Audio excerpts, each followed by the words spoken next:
কিরে ভাই কি করিস? বসে আছি দেখো তো এভাবে কেন বসে আছিস ভাই? তুমি আসবে বলে আচ্ছা তোর মন খারাপ কেন? একা একেলা মন আরে ভাই আমি থাকতে তুই একা কিভাবে? তুই কে আমার আমি কে মানে?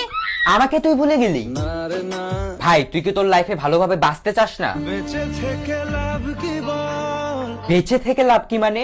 মরে গিয়ে তুই কি করবি? তারা হয়ে চলে যাব হ্যাঁ আরো? পাখি হয়ে ধরা দেব ভাই তুই চেষ্টাটা কি করছিস বলতো? তাকে আটকে রাখার চেষ্টা ভাই দেখ যে চলে গেছে তার কথা ভেবে আর নিজের সময় নষ্ট করিস না, মুভ অন কর। না রে না না মানে এভাবে তুই আর কতদিন থাকবি ভাই? জানি না যাব কদ্দূরে এখনো ভাই আমি তোকে ভালো মতন বলছি তুই ওকে ভুলে যা, আমি ওর চেয়ে আরো অনেক ভালো মেয়ে তোকে এনে দেবো। লাগে না তাহলে এভাবেই থাক শালা, আমি চললাম।